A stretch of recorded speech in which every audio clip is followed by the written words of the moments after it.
Dhuna është dhunë në çfarëdo aspekti që paraqitet ajo, si ndaj mashkullit po dhe ndaj femrës. Në këtë rast dhuna e shprehur ndaj femrës është dhunë e shprehur ndaj nanës, është dhunë e shprehur ndaj motrës, është ndaj gruas së bashkëshortës, edhe pse kemi distanca, ka edhe lidhje gjaku.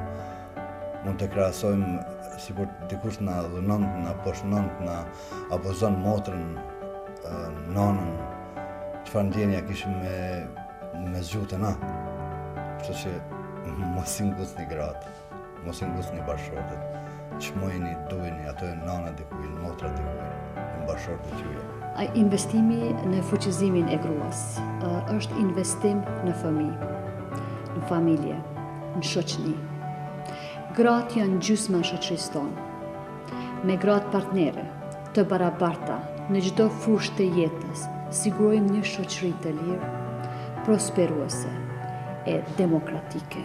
Dhuna ka, gratë që janë pavarura, ato pak ma tepër luftojnë për veten e tyne, ndërsa këto tjerat duhet me mushuk, po disa dhe din, po ato që s'din atëherë dhe pësojnë.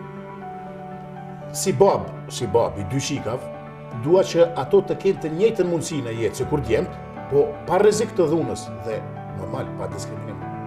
Akti seksual për mua është një akt i shenjtë, për shkak se ai është akti i cili buron prej dashurisë dhe prej pëlqimit të dy njerëzve. E njëjtën kohë çdo njeri, si vleresh, buron prej këtij akti, kështu që sa herë dëgjoj që ka raste kur dikush ushtron dhunë seksuale ndaj femrave dhe tenton këtë akt bukur me bo me zor, edhe shndron diçka të tmerrshme, atëherë mu krejt që kam kujtohet është lufta dhe disa anë të vërditshme. Saj. Ne, të rinjtë e Kosovës, jemi ardhmja e vendit, kemi fuqinë të bëjmë ndryshime për të mirë.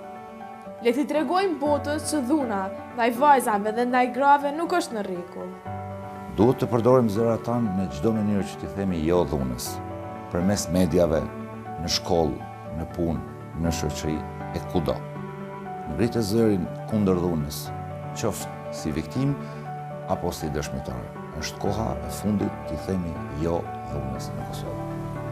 Kur të rritem, dua të shkoj në fakultet të bëhem një artiste, më ndihmoni t'ja ri ëndrat e mia, thua jo dhunën ndaj grave dhe vajzave.